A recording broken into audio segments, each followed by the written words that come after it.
আসসালামু আলাইকুম ওয়া রাহমাতুল্লাহি ওয়া বারাকাতুহু। কাছে কিংবা দূর দূরান্ত থেকে, দেশে কিংবা প্রবাস থেকে, যে যেখান থেকে আমাদের আল হাবিব তাহফিজুল কোরআন একাডেমির আরও একটি নতুন ভিডিও দেখছেন, আপনাদের সবাইকে আন্তরিক প্রীতি ও শুভেচ্ছা জানাচ্ছি। আমি হাবিবুল্লাহ আল কাসেম। আজ আমাদের মাদ্রাসা মিলনায়তনে দুইজন বিশেষ মেহমান তশরিফ এনেছেন। তার মধ্য থেকে ডান দিকে রয়েছে আমাদের পাশেই টাওয়াদি বাইতুল নূর জামে মসজিদ টাওয়াদি, এই মসজিদের সম্মানিত সভাপতি সাহেব জনাব শাখাওয়াত হোসেন সাহেব, এবং পাশে রয়েছেন ক্যাশিয়ার জনাব জয়নাল সাহেব। আপনাদেরকে আমাদের মাদ্রাসায় স্বাগত জানাচ্ছি। স্যারেরা আমাদের মাদ্রাসায় এসেছেন, অনেক মহব্বতের মানুষ। বিশেষ করে জয়নাল আবদিন সাহেব এমন একজন ব্যক্তি যার ইনফরমেশনের বদৌলতে আমি বাইতুল আজিজ জামে মসজিদে চাকরিটা আমার হয়েছিল, কিন্তু সেই হিসাবে আমি ওনাকে আগেও কৃতজ্ঞতা জ্ঞাপন করছি, আজকেও আবার কৃতজ্ঞতা জ্ঞাপন করছি। তো আপনারা আজকে আমাদের মাদ্রাসায় হঠাৎ করে এসেছেন, কোনো দাওয়াত করা ছাড়াই। আসার পর আমাদের মাদ্রাসা পরিবেশ, ছাত্রদের পড়াশোনা এবং আমার দুটি কিতাব আপনাদেরকে আমি উপহার দিয়েছি। সার্বিকভাবে কেমন লাগলো যদি সংক্ষিপ্ত আকারে কিছু বলতেন? প্রথমে জানলাম সাহেব, আপনি যদি কিছু বলতেন।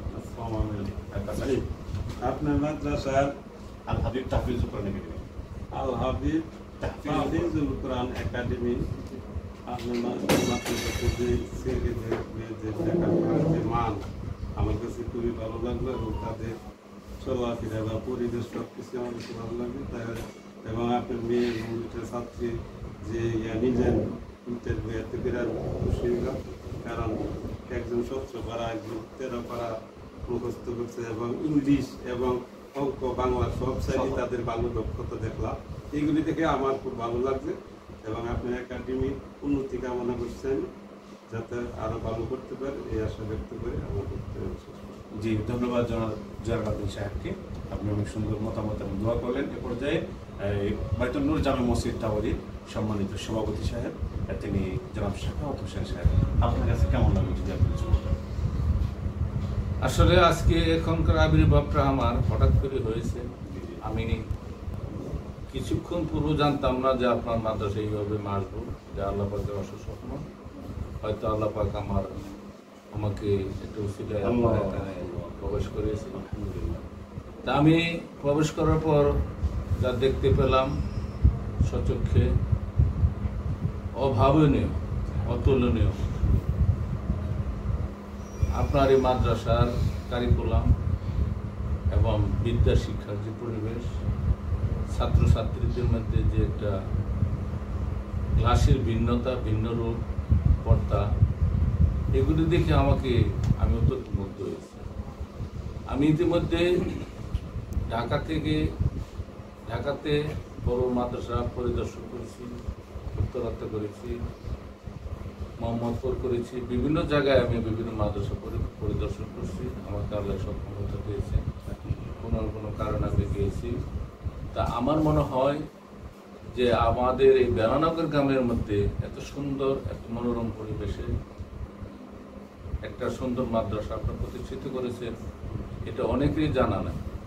আমি আশা করব যদি আপনারা এই লাইভটাকে দেখে থাকেন, আমি বলবো আপনারা এই মাদ্রাসা পরিদর্শন করেন, দেখেন এখানে সুন্দর একটা পরিবেশ আছে।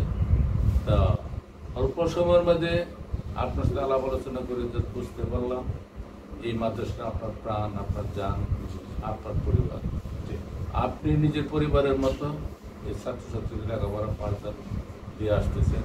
এমনকি আপনার 3টা ছেলে মেয়েকে আপনি এই মাদ্রাসা পড়াইতেছেন। তাদের মেধা এবং তাদের চলাফেরা এবং পর্দা দেখে সত্যি আমি অভিভূত হয়েছি, আমি মুগ্ধ হয়েছি যে আল্লাহ পাক যেন আপনাকে এমন একটা সুন্দর পরিবেশ সৃষ্টি করে দিয়েছেন। তার জন্য আল্লাহ পাকের কাছেও আপনার ন্যায় হায়াত আমি কামনা করি।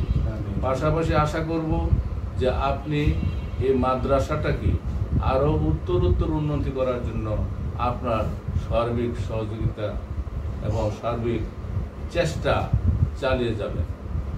আর পাশাপাশি আমরা যারা আছি, আমি আমাদের মতো যারা আছে সবাইকে অনুরোধ করব যে আমরাও যাতে আপনারাকে সাড়া দিতে পারি। আপনার যে কোনো কাজে, যে কোনো কর্মে যদি আপনি আমাদেরকে স্মরণ করেন, আমরা অবশ্যই আপনার সাথে একত্র ঘোষণা করি।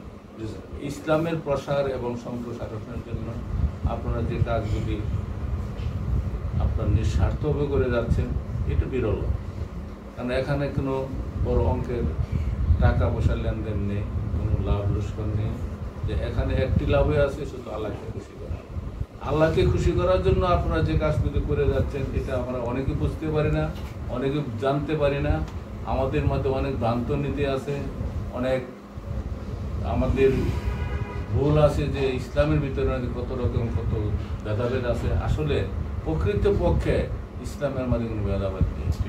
এক কোরআন, এক আল্লাহ, এক নবী। আমাদের মধ্যে কোনো পার্থক্য নাই, দলমত নির্বিশেষে আমরা ইসলাম ধর্মের ভিত্তিতে আমরা ইসলামিক লোক, ইসলাম ধর্মের লোক, আমরা মুসলমান। কাজে সেই ক্ষেত্রে আমাদের এক এবং এক নিয়তে এক হয়ে আমাদেরকে সবাই কাজ করতে হবে, সেটাই আমি আশা করব। আর ভবিষ্যতে যাতে আপনার মাদ্রাসার উত্তরোত্তর উন্নতি হয়, সেই আশা ব্যক্ত করে আপনার দীর্ঘায়ু এবং আমার পাশে যারা আছেন সবার দীর্ঘায়ু কামনা করে আমি আমার বক্তব্য শেষ করছি। জি, ধন্যবাদ জনাব শাখাওয়াত হোসেন সাহেবকে, যিনি বাইতুল নূর জামে মসজিদ টাওয়ারির সম্মানিত সভাপতি। এ পর্যন্ত চমৎকার কথা বললেন। আসলে কেউ যখন কোনো একটা বৃক্ষ রোপণ করে, তখন সেই বৃক্ষটা এমনিতেই হয়ে যায় না, প্রয়োজন পড়ে সেখানে কেউ না কেউ এসে একটুখানি শীতল পানি ঢালা।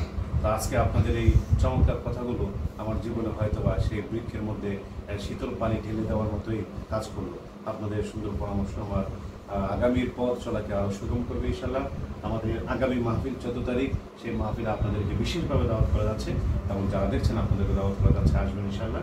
তো আমার লিখিত একটি কিতাব নামাজ শিক্ষা, এই কিতাবটা আপনাকে আমি উপহার দিচ্ছি এবং জনাব শাখাওয়াত হোসেন সাহেবকে আমার লিখিত নামাজ শিক্ষা কিতাবটি উপহার দেওয়া যাচ্ছে এবং আমাদের জনালউদ্দিন স্যারকে আমার লিখিত আরও একটি কিতাব যাকাত ইন্নামাস সাদাকাত, এই কিতাবটি উপহার দেওয়া যাচ্ছে। দোয়া করুন স্যার।